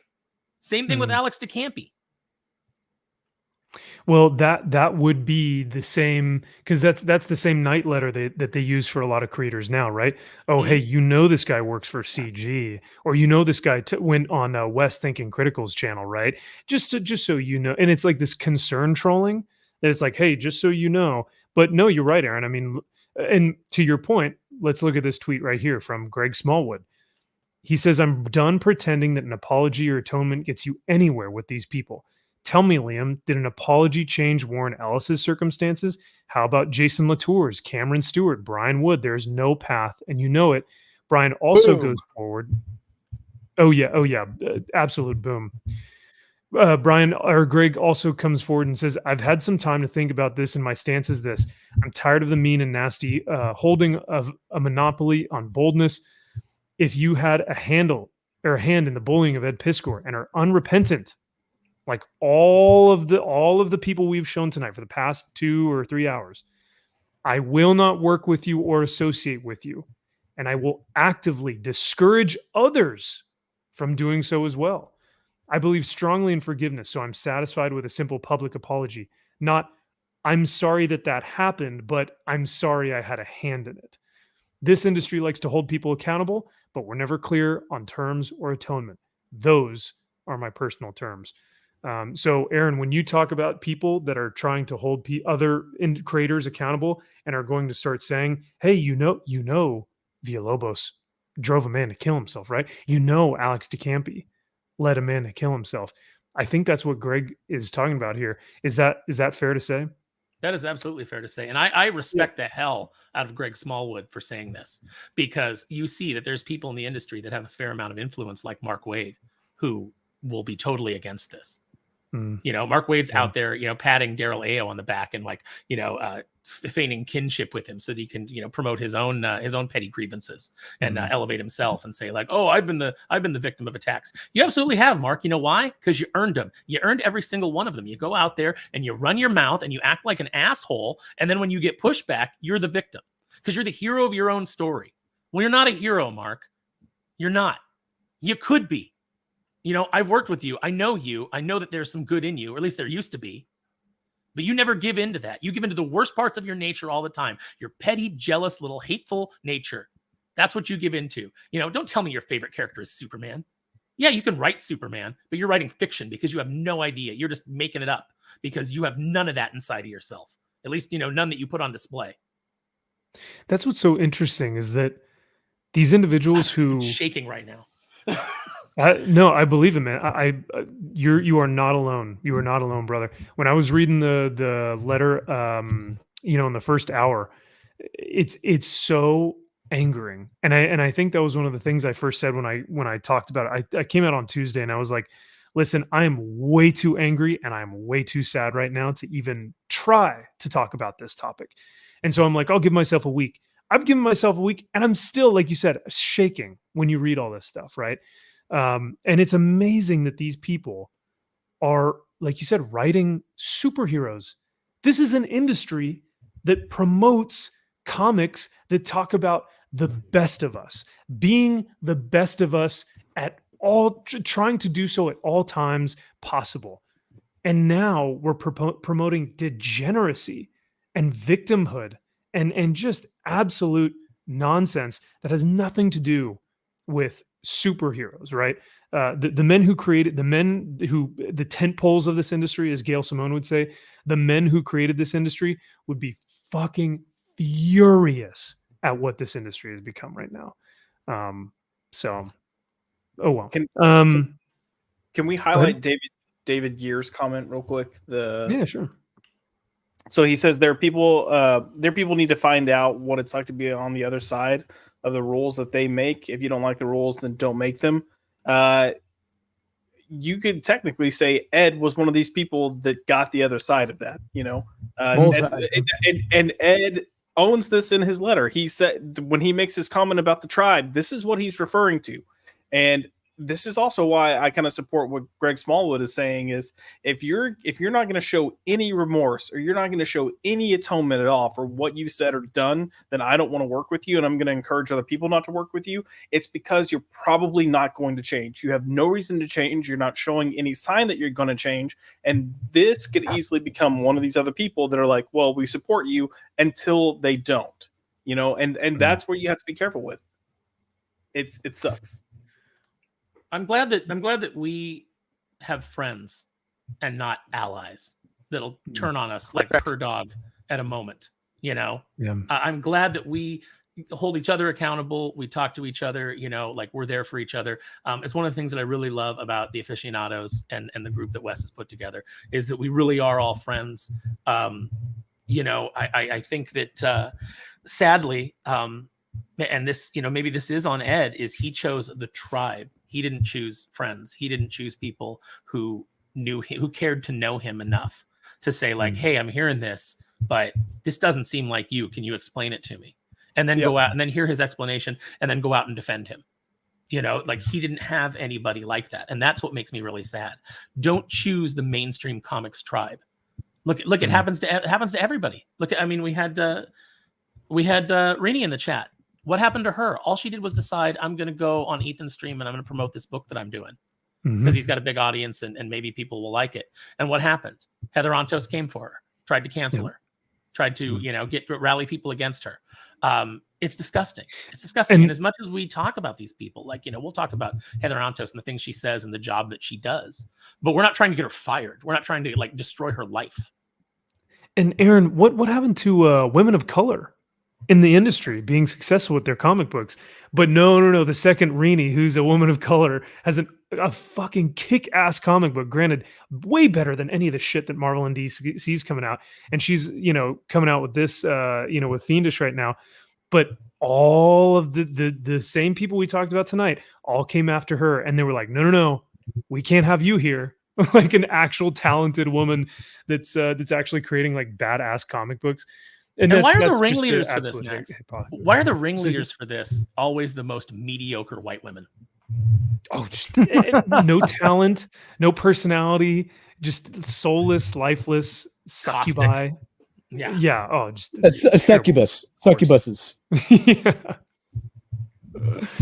I apologize for laughing, but seriously, like you have to, at some point, the ridiculousness of this hits you, and you go like, I cannot believe that we're in this situation. I think the last thing I was going to end on, if you guys want, I thought, you know, this was actually really interesting. So your boy Zach had posted this, and he said Rob Liefeld went from kind of a punk, know-it-all, not conceited, confident, cocky, young dude in the comic book industry who was doing Gene commercials, and he was the kind of the hot new thing in comics, right? To now a wise, considerate, professional, older man, an elder statesman. And yeah, and I hate the whole Rob Liefeld did the 90s shit, and oh, he's only done Deadpool, or oh, he can't draw feet. Those are like the worst. Well, you know what? Numbers don't lie. Numbers don't lie with that. I was about to say, those are like brain dead, smooth brain. Those conversations hold no place when Rob drops videos like this. So I'm going to play this. It's a little emotional, so just to give you guys a heads up, Rob does get emotional here. But we'll kind of end here. I think this is a good place to end, is just kind of showing Rob's video, because he has some really interesting things to say, and or not necessarily interesting, but just like he's very articulate and he's very passionate, and you can feel the emotion through the screen. And I really appreciated what he had to say. Ed was a talented, successful cartoonist.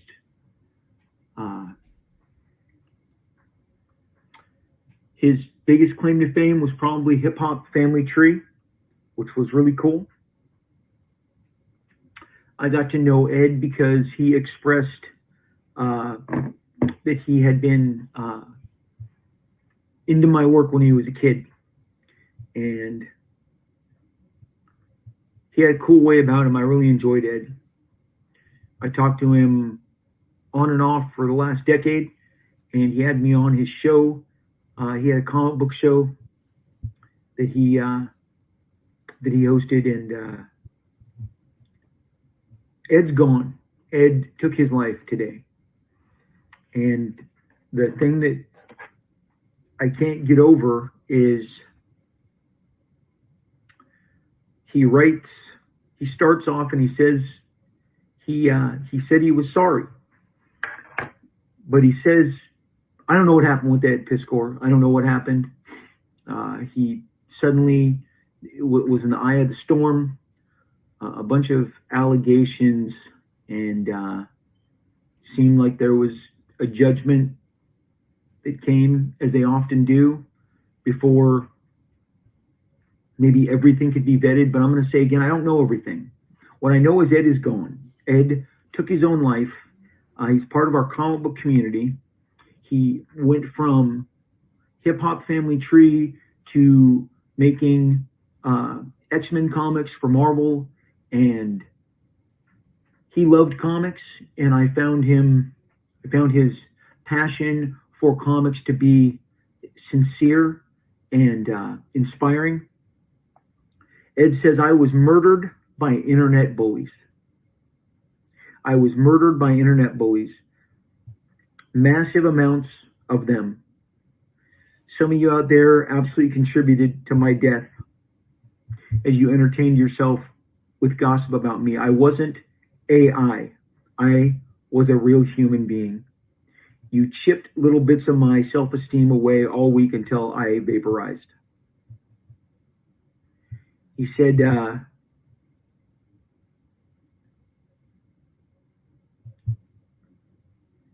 hope it makes people think twice about joining in an internet feeding frenzy. Why am I here talking to you about Ed Piskor? We got to be better than this. Ed, I'm going to tell you what I tell my kids all the time. I'm so thankful that I didn't grow up with the internet and the bullying. I would have been mocked and made fun of. I am certain of it.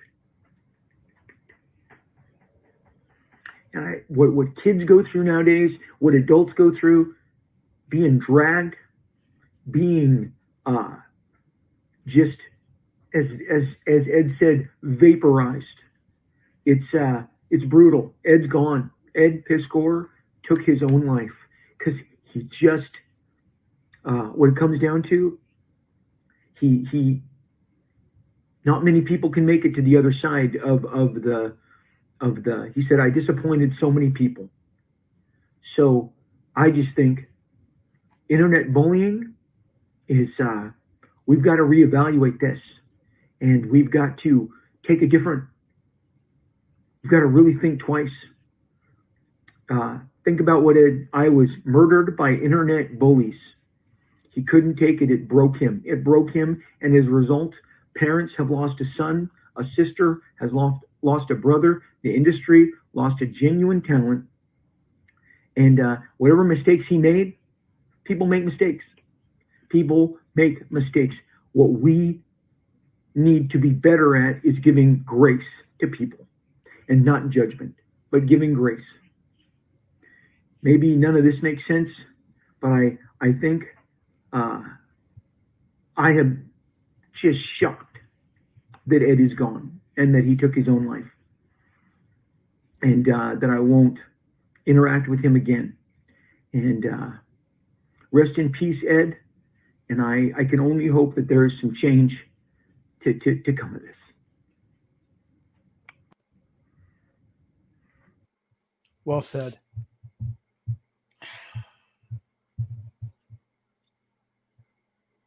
I like Rob a lot. Rob's a good guy.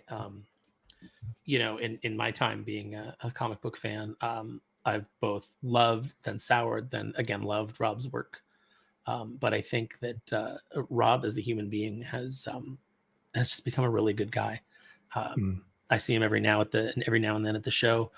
He comes down and shops, and I always have good conversations with him when he's got the time to chat. The fact that he made this video, I think everything. I mean, there's nothing that he says that's wrong. Everything that he says in that video is absolutely correct. Yeah. And I think that that's a perfect way to kind of end this evening. Sorry, my mic was muted earlier, but yeah, this is kind of where this industry is at. And I think it's going to take these individuals like Rob and hopefully some of us to be able to hopefully change it. You know, we have to be a light to the world, and unfortunately, sometimes that means calling out some of the evil in it.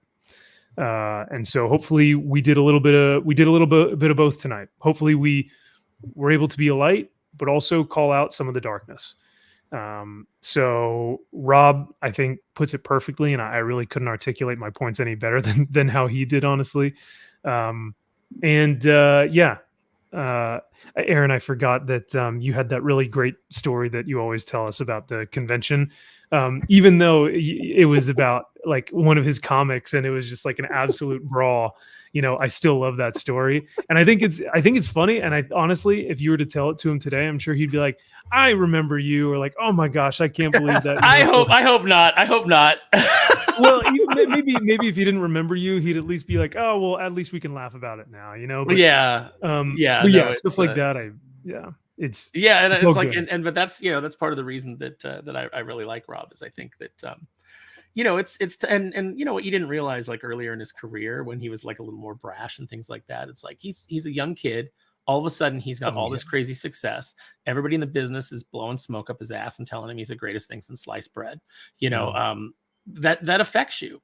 But now here we are years later, and like we said, Rob's like an elder statesman of comics. He's got wisdom now.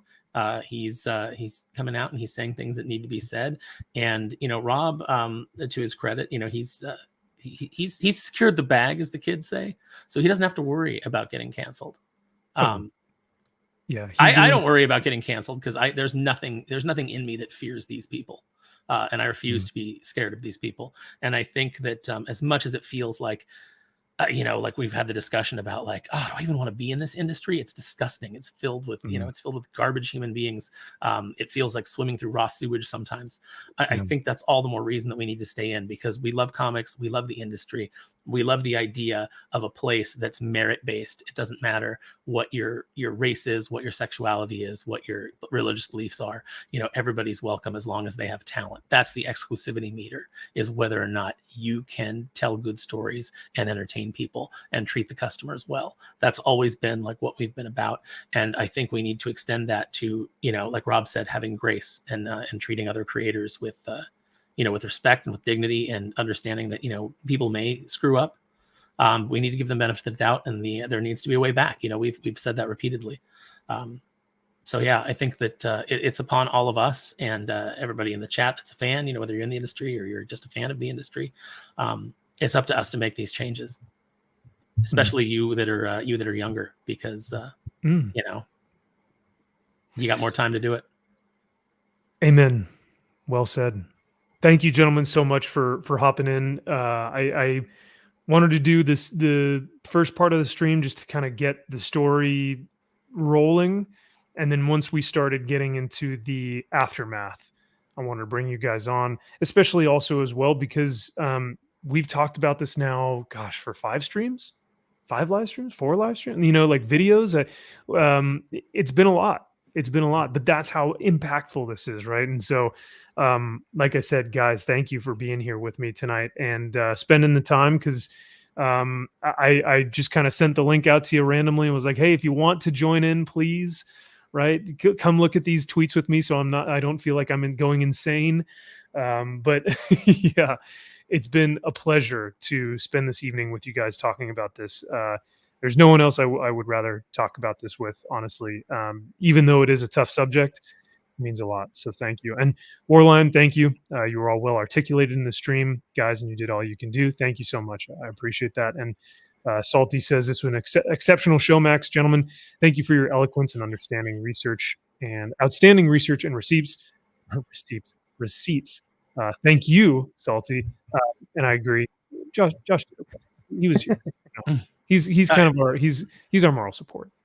And I apologize for any like over the top vitriol or that's kind of like outside of my normal way of speaking, but I'm just so like just watching the stream and kind of like I at first I didn't want to come on. I told Max, I said, I think I've said all I can say on this and I don't want to go through it again. And then I was watching the stream and I was just like getting furious. Yeah, you're like, I have more to say now. I have more to say. Aaron, I'm as angry as you are, but what you said it so much better than what I could about Ramon, and I appreciate that. Yeah, no, truly, man. We agree with your sentiments. We understand your anger, and it is righteous. It is absolutely righteous, and it does not fall upon deaf ears. And I think everyone in the chat, everyone who listens to this, all of your friends, at least from what you said tonight about a lot of these individuals, I think it rings true to a lot of people. And we're thankful that we have yourself who can articulate this a little bit better than some of us can. Because when I get angry, I just start throwing out F-bombs, right? And that's, my Marine Corps comes out in me, and the Marine Corps dude doesn't really make sense. He just starts like screaming. I've eaten too many crayons at this point to be angry and articulate. I can't do both. So yeah, we you gotta have the good cop and bad cop. Aaron was the bad cop there. So amen. Yeah, and we it's a good balance on a stream. So I feel like I've been yelling. I feel like I've just been yelling on streams lately. I mean, before you hopped on, I was the one dropping the F-bombs right and left. But I'm not a Marine, and I reach a point where I'm like, look, some Fs are about to be flying. It can either be fists or fucks. You decide. Fists or fucks.